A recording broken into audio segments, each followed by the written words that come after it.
Alright, so what's up everyone and welcome back to the channel. Now, as you can tell by today's title, Terminal 24/7 is in the game. If they were going to choose a map for 24/7 players that wasn't Rust, I'm glad it was Terminal, because this is probably one of my favourite maps of all time, and it surprisingly plays really well in Modern Warfare 3, so I'm happy it's here. They also added two more playlists, as you can see down here. The first one we got is the experimental playlist, which is where Sledgehammer are going to test like new balance changes and stuff. Like at the moment, I think enemies have like a red glow around them in this playlist, so I imagine they're just going to do whatever they want in this playlist, and if people like it, they'll put it in the game fully. If they don't, then they'll probably just get rid of it. And then we've also got the Modern Warfare 2 Mosh Pit playlist, which, as you can see here, has these maps here, and I'm really happy this is in the game. I know a lot of people are like, oh, it's just the DLC or whatever. I don't really care, to be honest. I mean, this just proves how much better this game is than Modern Warfare 2. The reason is because these maps, they don't play, like, incredibly better than Modern Warfare 2. Like, it's not like Modern Warfare 2 is a complete camfest and this is, like, normal COD or something. But it's just nice to be able to play these maps with the good movement and, you know, all the balance changes that Sledgehammer brought to this game, basically. So, I'm glad they're in the game. I like all these maps. I mean, Crown Raceway is a bit iffy at times. Like, there's it's quite a bigger map. There's a bit of, like, long line sides. But I don't really care. I think the map is pretty decent regardless, and it was like their flagship map in Modern Warfare 2, so I can't say I'm surprised it's in the game. Now, I'm quickly just going to update you guys on my interstellar progress at the moment. So, currently, I have all assault rifles gilded. I've only got the MTZ and the DG58 forged. They're the only things I've got forged in the game. I'm just going to say gold. I can't be asked to say gilded. We've got all the battle rifles gold, shotguns gold, LMGs gold. We've got the KVD Enforcer marksman rifle gold as well. We've got all the pistols, the launcher, and both of the melee weapons all gold. So the only things I've got to do now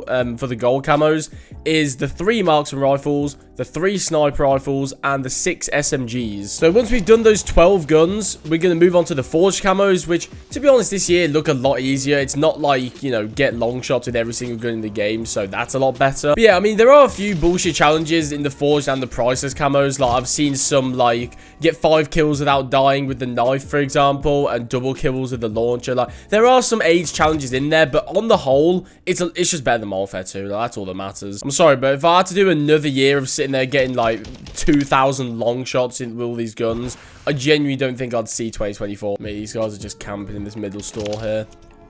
There's literally like 3 of them in there. They're just all camping. I don't know if I'm even going to stay in this lobby, to be honest. I've only used the first marksman rifle so far. This is literally my first game with the, what's this called? The MCW 6.8. This is literally my first game with this gun, and I have to say, the marksman rifles this year feel solid. They feel really, really good. As if you've stunned it, man. Literally every single person in Call of Duty just...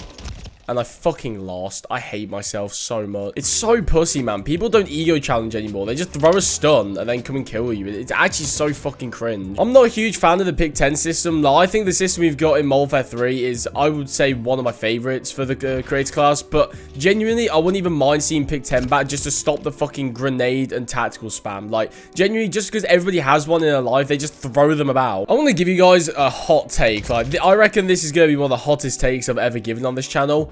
I think the Modern Warfare 2022 maps that we saw last year at launch are better overall than the Modern Warfare 2 2009 maps which we've got in this game at launch. I mean, I've been playing Modern Warfare 3. I think I've got close to 2 days playtime now on Modern Warfare 3 over a week. And I just found myself cherry picking way less with Modern Warfare 2 last year than I did this one. Now, granted, there's like double the maps in this game, so obviously there's going to be more bad ones compared to less. But at the same time, the actual percentage of bad maps in Modern Warfare 2 was a lot smaller than this. Like, just roughly off the top of my head, I would say about 50% of the maps in this game I don't enjoy playing. Like, say you got Wasteland, Quarry, Invasion, Rundown, Underpass, just to name a few. And there's probably some more I'm missing. And don't get me wrong, this game, or Modern Warfare 2, you know, 2009, probably has some of the best maps we've ever seen in the franchise, like Terminal, Rust, Scrapyard, High Rise. But I just think the percentage, like say with the launch maps in Modern Warfare 2, I think there were, what, 7 or 8 maps total. There were only 2 maps I hated. There was Border Crossing and Tarak. Every other map in the game I liked. There was Raceway, El Asilo, which were a bit iffy, but I still liked them, and I would still play them. And the thing is, I would do well on those maps. Like, I would be dropping like 40, 50 kills in El Asilo, as much as I think, you know, it's probably not the best map we've seen. I was still dropping a lot of kills on those maps and still doing very well. No, I'm not doing this, man. I'm sorry.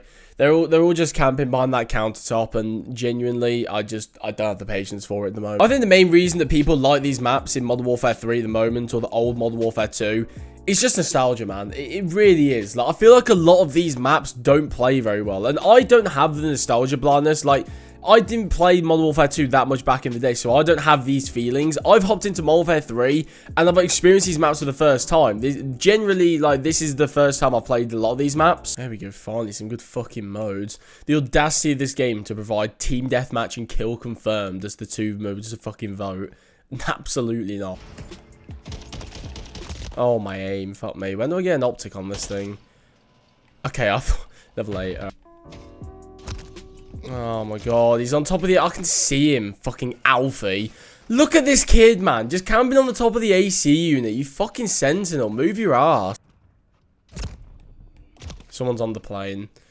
You're on the plane using an SPR. What the fuck is... What are these lobbies, man? What have I done to deserve this shit? Fucking Alfie lobbies. I don't understand it. There's one person lying down on the fucking wing. There's one person on top of the AC unit. Fucking Alfie. I'm planning on doing my Modern Warfare 3 review within the next week or two, probably. I'm trying to complete the Interstellar grind before I give my review. And I want to let everyone else just sort of have some time to settle with the game. Let the honeymoon phase, like, fizzle out. But one thing that I do want to mention in the review, which I'm going to talk about briefly now, is this is probably one of the buggiest camo grinds I've ever been on in a COD. Out of all the camo grinds in Call of Duty, I've completed Black Ops 3, Black Ops 4, Black Ops Cold War, Modern Warfare 1, 2, and 3. So I didn't touch Infinite Warfare, I didn't touch World War 2 or Vanguard. I did touch, but... I think compared to Vanguard, this one's a lot better, at least from what I've heard and like from watching Jev and stuff. Like, it seems a lot better. But I have to say, this is one of the buggier camo grinds that I've been on. It's not necessarily like something terrible. Like, I remember there's some people in some games where like their camos are being reset and the weapon levels are being reduced and things like that. It's nothing that bad, but there's just some camos where like it's very unclear on what the challenge is, and sometimes you just get it. Like, for example, the 3 kills without reloading challenge, right? You would assume that means that you get 3 kills within 1 life, and you can't reload during that life, which it is. I've gone into a game with that camo active. I've gotten 2 kills without dying and without reloading, and then dying and then getting another kill. So technically I haven't reloaded, but I've got the 3 kills, and it hasn't counted towards the challenge. You fucking drop-shotting little twat. You greasy little... I've completely lost my train of thought because that guy was fucking... using a riot shield. What was I even talking about? Something to do with the camos. I genuinely can't remember, man. Fuck! Oh, I hate when that happens. I hate myself. I hate everything. I hate this game. Fucking that kid with the riot shield on his back. Fuck you. I think it was something to do with the camo grind being buggy, so I'm just gonna carry on saying that. Yeah, there's just... Oh, I remember. It was the 3 kills out. Yeah, so yeah, I went into a game, got 2 kills out reloading, died, and then came back. It didn't count. But there's been so many times in this game where I have gone ahead and got 2 kills. I've died, and then I've got another kill. And when I'm on the last progression for the camo, it just gives you the camo sometimes, or like most of the time. I feel like it's the same with pretty much all of the gold challenges that I've done so far, where like I've been on the last progression, I haven't actually done what it's required me to do, but it's still given me the challenge anyway. And there's loads of other weird bugs, with, like, especially with the mastery camos as well. Say for example with the gutter knife, there's a challenge where you have to get 5 kills without dying 5 times. So you would automatically assume that that's 5 bloodthirsties. I'm so bad. I'm such a fraud! Yeah, you'd assume that 5 kills without dying 5 times is 5 bloodthirsties, but apparently the way that it works at the moment is as soon as you get a bloodthirsty with the gutter knife, or every single kill after you get the bloodthirsty counts as an extra progression towards that camo. So essentially, if you get 5 kills without dying with the knife, and then you get a 6th kill in the same life, that counts as 2 5 kills without dying. There's just so many weird little bugs, and that's what I mean when I say it's like the buggiest one. Like, and I've looked through all the challenges as well, like for the forge and the prices. Like, there's some like camo like criteria which I have no idea what they're for. Like, there's some where they say like get 25 kills while suppressed and fully loaded. What the fuck does fully loaded mean? Like, does that mean you have to start off the kill with a full mag and then you shoot them? Like, you can't start off the gunfight with a full mag? I have no idea. I don't know what that means. I don't know, man. It probably won't even fucking track properly anyway, so there's no point in getting worked up over it. But this is what I mean. Like, the Modern Warfare 2 camo grind it was the same system as this, but it was so much smoother. There weren't any, like, weird challenges. Everything was just clear. It was like, you know, get long shots or get bloodthirsties or 3 kills without dying, or just the criteria are very simple. And on top of that, there were literally no bugs for me throughout the entire, like, month and a half I grinded that camo.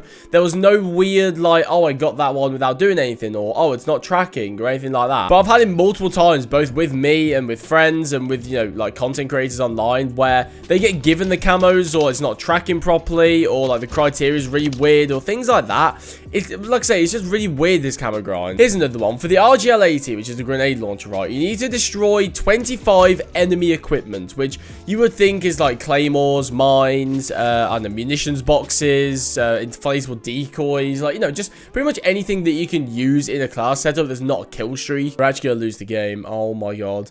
We were 12 points off winning, we lost the game. I mean, I can't say I did much for the objective myself, but fuck me. Maybe I should have. So yeah, with the grenade launcher, you need to destroy 25 equipment, which, like I said, you probably imagine it's like munitions boxes, inflatable decoys, whatever. Apparently, the only things that track this camo are claymores and cluster mines, or I think maybe scatter mines. I'm not too sure. Some kind of mine. But it's just like, what the fuck? Like, why is the only thing that's tracking this camo, which is arguably one of the harder ones for this grind, it only tracks claymores and cluster mines, which people don't use very often. Like, I can't tell you how many times I've seen claymores. Probably, like, I could count them on one hand. But I have to say, it's still a fun camo grind. I'm still enjoying myself, and it's a lot quicker than Modern Warfare 2's camo grind. Like, although it's pretty much the exact same one, and it's just a couple less guns, I've almost completed all the gold camos within a week of the game being out. That's crazy to me. Like, the fact that I'm going to be done with this thing probably in like a week or two is insane. But anyway, thank you guys for watching this video. If you've enjoyed it, make sure to leave a like, subscribe to the channel if you're new around here, and yeah, I'll see you guys in the next one.